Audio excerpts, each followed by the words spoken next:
Venía chiflando y al trote don Hilario, como todas las tardecitas, cuando sabía que en las casas de la estancia San Pedro del Timote lo esperaba el ensopado calentito y las blanduras del catre. Y más aquel atardecer, porque era viernes, y los sábados son livianitos, porque toca ir al pueblo a comprar la galleta, la yerba y las cositas de la semana. Era hombre más bien callado y seriote don Hilario, vaquiano, con añares de tropa y faena, que no le hizo asco al día duro que le tocó, porque era guapo para las cosas de campo, y decía a veces que es mejor, porque después se disfruta más del descanso y de lo hecho. Lo acompaña el federal, Cusco más bien chicuelo, pero bien enseñado para ayudar con las ovejas y ladrarle a las liebres. Con el sol, ya bajo el horizonte color fuego, llegó don Hilario a la costa del arroyo y esquivó de a caballo los sauces para cruzar por el paso de siempre, cuando tuvo una corazonada rara que le vino cuando cayó en cuenta del silencio, tremendo silencio.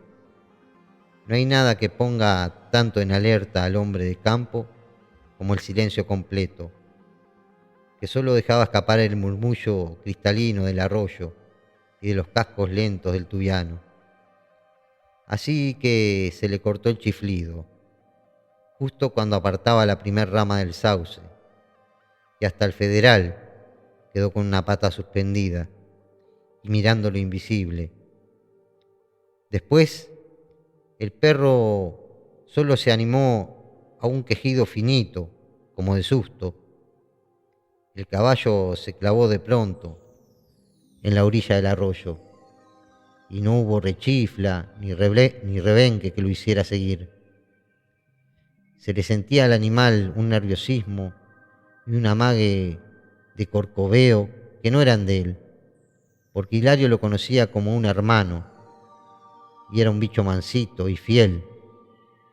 Mientras el hombre se cansaba de hacer intentos de controlarlo y animarlo a cruzar el arroyo, y apenas lograba que el animal metiera las patas en el agua y avanzara a reculones, se preguntaba al mismo tiempo qué carajo lo pondría tan nervioso. Ni bien se pudo reacomodar en la montura y mirar a sus espaldas, justo antes de alcanzar la otra orilla, enseguida encontró la respuesta y no le gustó.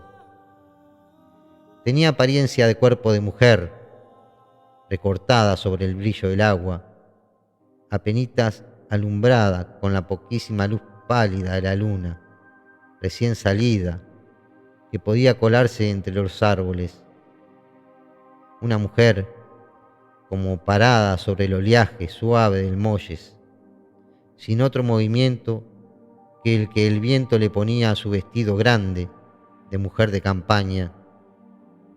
No hizo ni un solo gesto que pudiera parecer amenazante, pero Hilario, que era hombre incrédulo y no andaba prestando atención a pavadas y habladurías del más allá, entendió enseguida que aquella mujer no era de este lado del mundo, y eso que apenas pudo verla bien claro un segundito, porque el tubiano se paró en las patas traseras con un relincho ahogado, y el Hilario no pudo sostenerse de la sorpresa y cayó de espaldas al arroyo. El miedo fue grande y lo empapó más que el agua, porque en el último momento, cuando la luna alumbró, el hombre alcanzó a ver sin dudar que aquella figura de mujer no tenía cabeza. Hace ya una pila de años, casi 100, pero la gente del Pago todavía se acuerda, porque aquel fue un casamiento más que bien festejado, con varios días de bailanta, con acordeón y guitarra, agüita en el piso para no levantar polvadera, vestidos con voladitos y asado con cuero, porque Francisca era famosa por lo linda y simpática en la Florida. la chiquita Florida de aquel tiempo, y porque Gervasio era un muchacho trabajador que llevaba buen tiempo enamorado de ella, y los dos eran vecinos muy queridos. Así que fueron bienvenidos cuando vinieron a instalarse en un campito cerca de Molles. Los primeros meses fueron justo como Francisca lo imaginaba.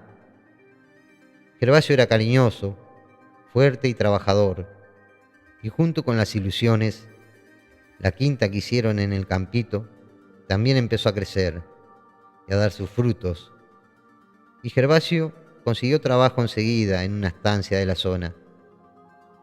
Ella lo esperaba desde que salía junto con el sol a encarar sus labores hasta que volvía con el sol bajo y cara de cansado, y lo recibía con esa sonrisa linda que siempre le brillaba en la cara.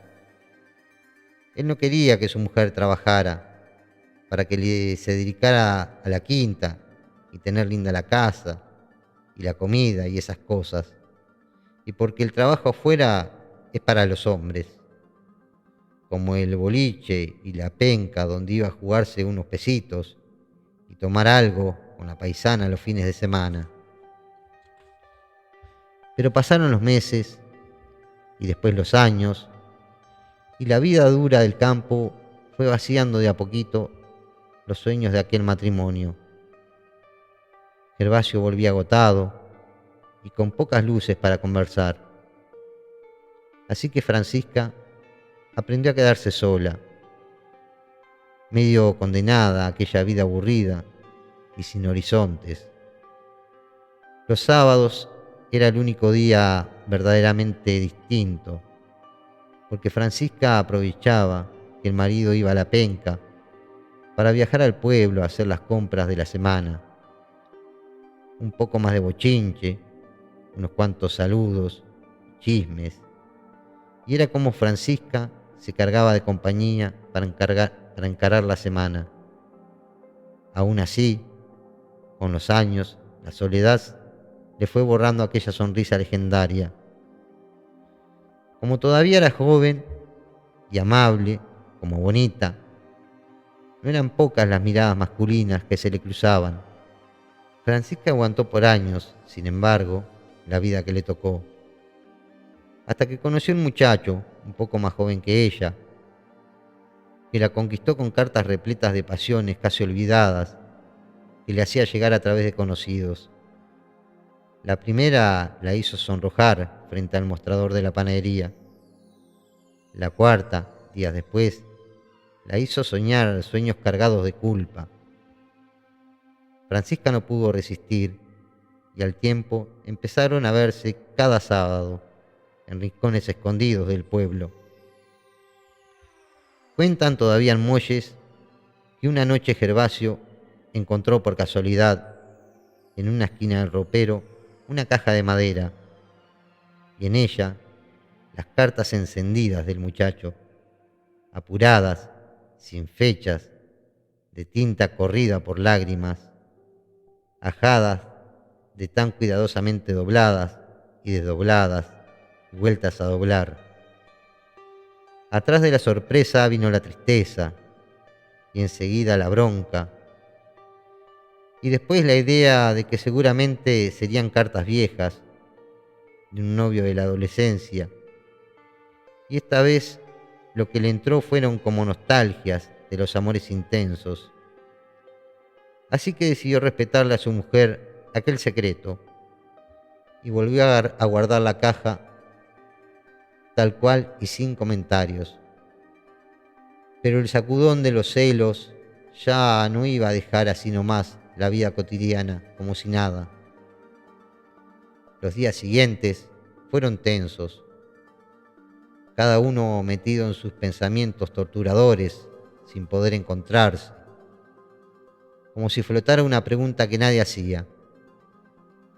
A la semana justita, Gervasio quiso volver a leer aquellas cartas arrugadas, buscando algún indicio, un nombre, una calle. Amagó irse como todos los sábados de penca y boliche, pero en realidad esperó a que su mujer se fuera al pueblo y volvió a la casa, al ropero, a la caja. Lo que encontró fue mucho peor de lo que esperaba. Cartas nuevas. Así que la esperó por horas, sentado frente a la ventana, mirando sin gestos el horizonte del campo.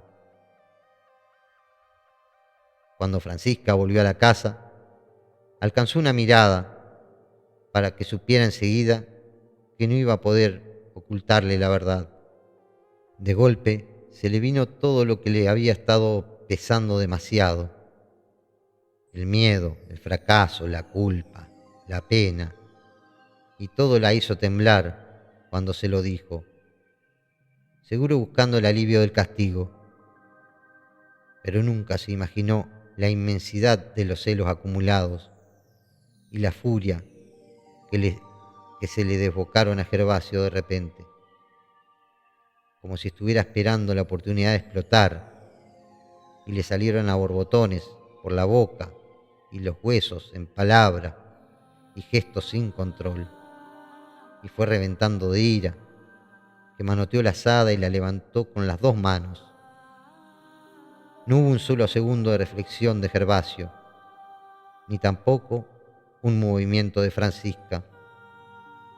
El primer golpazo de la azada dio de lleno en la frente de ella, que después de tratar de agarrarse de un mueble, cayó boca abajo, cuando ya venía el segundo golpe, y esta vez el filo dio en el cuello, y otra vez, y otra más.